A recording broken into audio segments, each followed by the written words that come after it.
हैं भाजपा को। अच्छा। महाराज जी, गुरु की महिमा क्या है? गुरु की महिमा यह होती है, हम आपको पुराण से बताने जा रहे हैं। सतयुग में राजा बलि थे, तो राजा बलि को भगवान की भक्ति करना थी, विष्णु भगवान की। तो उन्होंने विचार किया हमें भक्ति करना है, तो उन्होंने सोचा कि गुरु बनाना पड़ेंगे जब हम भक्ति कर पाएंगे। बिना गुरु के भक्ति भगवान जी स्वीकार नहीं करते हैं। होती है लेकिन उससे भवसागर से पार नहीं हो पाती है। तो राजा बलि पहुंचे शुक्राचार्य जी के पास। शुक्राचार्य जी हैं दैत्य गुरु, दैत्य को मतलब राक्षस के गुरु। तो शुक्राचार्य जी के चेला बन गए राजा बलि, और भक्ति कर रहा है विष्णु भगवान की। तो जब उनकी भक्ति पूर्ण हुई तो विष्णु भगवान जी का सिंहासन टिक गया। तो विष्णु भगवान ने सोचा कि हमारा भक्त तपस्या बहुत अच्छी कर रहा है, दान भी करता है, तो अब उसकी परीक्षा ली जाए कि सच्चा भक्त है कि नकली है, बनावटी। जी जी। तो विष्णु भगवान पहुंचे इसी भेष में, जिस भेष में हम बैठे। अच्छा। हाँ, इसी भेष में पहुंचे और बोले, राजा के जब दरवाजे पहुंचे, बोले राजा हमें कुछ भिक्षा चाहिए। तो राजा ने कहा, जो मांगो सो पाओ संत भगवान, आपके लिए पूरा खजाना खाली है, पूरा खजाना आपके लिए है, आप जो मांगोगे सो मिलेगा, कोई हमारे यहाँ नाई नहीं है। तो राजा बोले, भगवान जी बोले, हम ऐसी भिक्षा स्वीकार नहीं करते हैं, संकल्प के से हम स्वीकार करते हैं। पहले संकल्प लो ताकि तुम बंध जाओगे, हम जो मांगेंगे फिर तुम नाई नहीं कर पाओगे। तो राजा बोले नहीं नहीं ऐसे ही मांग लो। बोले नहीं, हम बिना संकल्प के नहीं ले। अब इनके जो गुरु थे वो पहुंचे भाई थे दैत्य गुरु, तो वो देख रहे कि बताओ विष्णु भेष बदल के पहुंच गए हमारे चेला के पास, ठगने के लिए जाने कब मांगे लीजिए। सुबह हाल आ गए गुरु जी और बोलने लगे चेला से, बोले इसके बात मत आना, ये छलिया है, विष्णु है, ये तुमको ठग लेगा। तो राजा बलि दानी थे, दान करते थे, भक्त थे भगवान के। तो वे बोले हम दानी हैं गुरुजी, हम पीछे नहीं हटेंगे, कुछ भी मांग ले वे ये बाबा, हम देने के लिए तैयार हैं, संत के लिए हम पीछे नहीं हैं। बहुत रोका गुरुजी ने। तो विष्णु भगवान बोले संकल्प लो बलि। तो बलि संकल्प के लिए बैठ गए। ऐसा ही कमंडल लाए थे विष्णु भगवान, उसमें नली लगी थी। तो नली से जब संकल्प के लिए जल निकालने लगे, और उसमें वो राजा बलि के जो गुरु थे शुक्राचार्य जी, वो छोटा रूप रख के उसमें नगाली में घुस गए, नली में। अब उन्होंने जल रोक दिया कि जब जल नहीं निकलेगा तो संकल्प नहीं हो पाएगा, तो हमारा चेला बच जाएगा, ठगे नहीं जाएगा। तो भगवान जी तो सब देख रहे। तो जब जल रुक गया तो उन्होंने कहा बलि कोई लकड़ी लाओ, उसमें कीट घुस गया नगाली में, नली में, तो चला देंगे, जल निकल आएगा, तभी तो संकल्प होगा। तो राजा ले आए, लकड़ी दी, और राजा के कमंडल में भगवान जी ने लकड़ी चलाई और शुक्राचार्य जी की आँख फूट गई। अब कड़ पड़ी, कनवा हो गए, आ गए अपने रूम में, आ गए। अब शुक्राचार्य जी कह रहे विष्णु भगवान से, कह रहा किसी को देना था, किसी को लेना था दान, मगर बीच में आँख हमने फुरा ली। शुक्राचार्य जी ने आँख बीच में फुरा ली चेला को रोकने के लिए। तो अगर चेला दान करना चाहता है और गुरु अगर रोकेगा तो आज भी गुरु को भोगना पड़ेगा। गुरु का अधिकार रोकने का नहीं होता है, गुरु का अधिकार होता है कि अपनी तपस्या से चेला का कल्याण करो।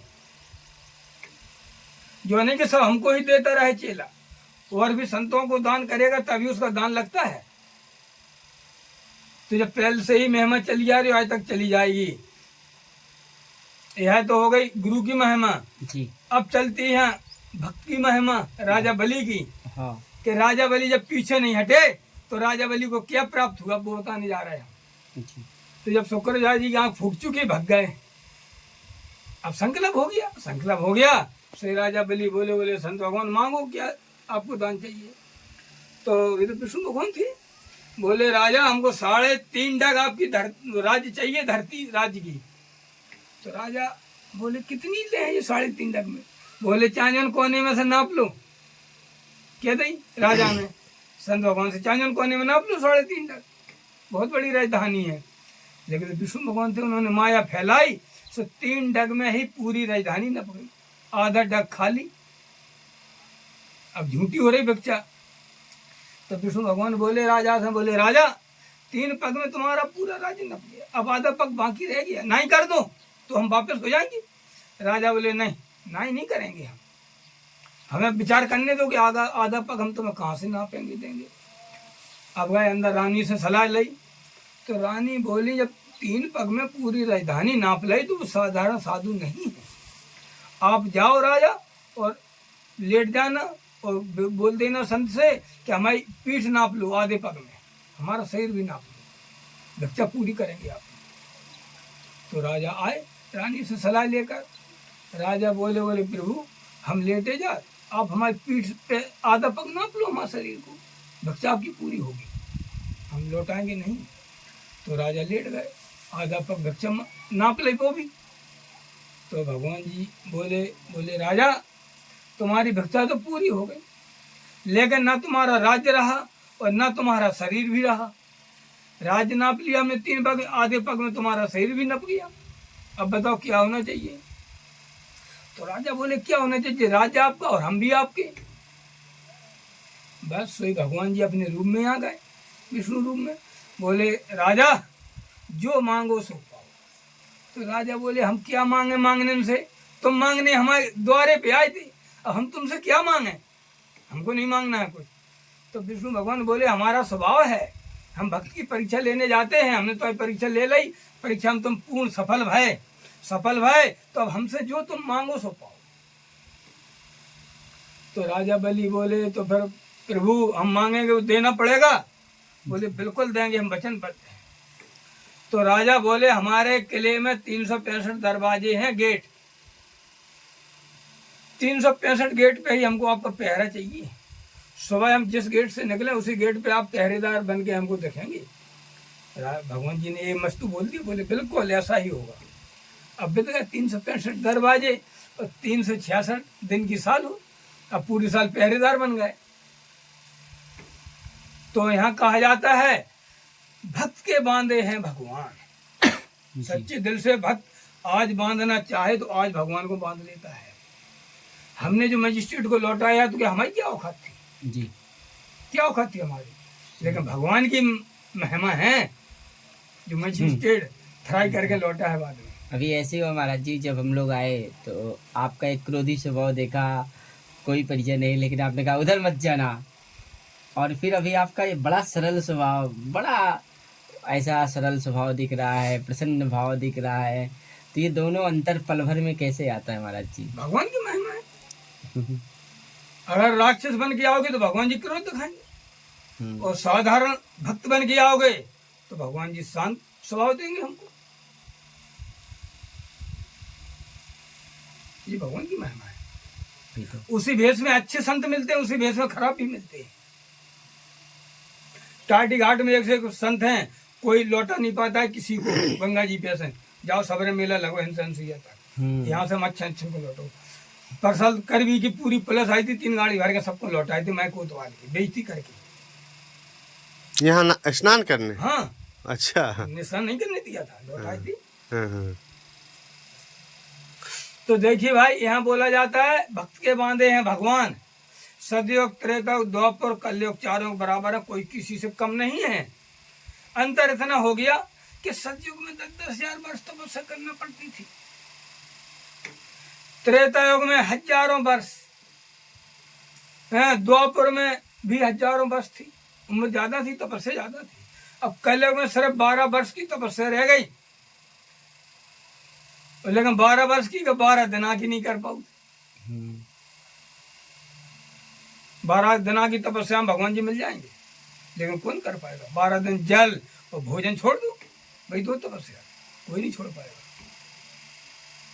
तो पहले 10,000 वर्ष तपस्या में लीन रहते थे, तब भगवान आते थे। अभी महाराज जी आप ही बोल रहे थे कि मतलब मांग लो जो मांगना हो, या वो कहानी बस थी? सामने बैठे लोगों के मन में आ जाता है कि क्या मांग ले। हाँ। तो वो भगवान जी को मैंने चौकीदार बना दिया, पहरेदार राजा ने। अच्छा, वो हमने बोला नहीं है 365 दरवाजे, वहीं तो बात चल रही थी। तो भगवान जी पहरेदार बन के लाए हथियार गेट पे खड़े। जब राजा सुबह जिस गेट से निकलते थे चौकीदार सामने मिलता था। अब मिल गए भगवान जी। अब उधर लक्ष्मी माता ने नहीं पहुंच पाया, सिंहासन खाली। कुछ समय बीता तो अब नारद जी पहुंचे। तो माता जी से दंडवत किया, प्रणाम किया। माता जी बोले नारद जी प्रभु नहीं है, सिंहासन खाली पड़ा, काफी समय हो गया। तो नारद जी बोले इसीलिए तो हम आए आपके पास, हम देख के आ रहे हैं राजा बलि के यहाँ चौकीदार बन के पहरा दे रहे हैं, और जमानत कोई कराने वाला नहीं है पैदा इस पृथ्वी पर, सवाए आपकी, आप करा सकती जमानत बस, और कोई नहीं करा पाएगा। तो लक्ष्मी माता बोली फिर बताओ हमें किस रास्ते से हम जमानत कराएंगे। नारद जी बोले जो सावन का महीना आ रहा है बरसात में, तो पूर्णिमा के दिन तुम राखी लेके जाना, तो राजा तो समझेगा कोई हमारे नगर की बेटी है। तो राजा हाथ बढ़ाएंगे राखी बांधने के लिए, तुम कहना नहीं भैया हम अभी नहीं बांधेंगे, हम जो मांगे सो देना। जब राजा से हरण हरा लेना तब राखी बांधना। तो जब भी हरण हार दो तुम राखी बांध दो, देखे मांगो बहन सो बोल देना हमें तो चौकीदार चाहिए आपका, पहरेदार, तो भगवान जी मिल जाएंगे आपको। और नहीं तो मिलने वाले नहीं है, वो तो बंद गए, भक्त के बस में है भगवान। तो लक्ष्मी माता बोली ठीक है नारद, आने दो सावन का महीना, हम करेंगे ऐसा ही उपाय। जब आया सावन का महीना, लक्ष्मी माता गई पूर्णिमा के दिन, राखी बांधी। तो उन्होंने बोला कि हम जो मांगे सो देना पड़ेगा भैया, तब हम राखी बांधेंगे। तो राजा बोले बिल्कुल जो मांगोगी बहन सो देंगे। तो मैंने राखी बांध दी। अब बोले राजा बताओ बहन क्या चाहिए, हीरा मोती जड़ी साड़ी चाहिए, क्या चाहिए। बोली हमें कुछ नहीं चाहिए, आपका पहरेदार चाहिए। अब राजा चितारे मोतरा कि पहरेदार थे स्वयं विष्णु भगवान, और जे पहरेदार को मांग रहे थे जे हैं को, बस समझ गए कि ये लक्ष्मी माता है। सुहाल सफाई भेजो, बोले जाओ उस पहरेदार को बुला के लाओ। आ गए पहरेदार साहब। श्री राजा बोले प्रभु ये माता जी आ गए, हमसे वचन हरा लिया, हमने बोल दिया कि दिया पहरेदार, तो अब जाओ बगल में हो जाओ खड़े। बगल में खड़े हो गए। सोई बोले राजा बोले प्रभु अब आप चले और हमें दर्शन कौन देगा। तो विष्णु भगवान बोले भक्त आपको दर्शन हमारे बरहमेश मिलेंगे, अभी तो हमारे अकेले मिलते थे, अब मिलेंगे शंकर जी के, ब्रह्मा जी के और हमारे तीनों देवताओं के दर्शन मिलेंगे तुमको 4-4 महीना, पूरी साल दर्शन मिलेंगे आपको, गेट पे पहरा मिलेगा। तो भगवान भक्त के बांधे हैं, भक्त से कहीं दूर नहीं जा पाता भगवान, लेकिन भक्त को बनना पड़ता है उसी तरह का तब।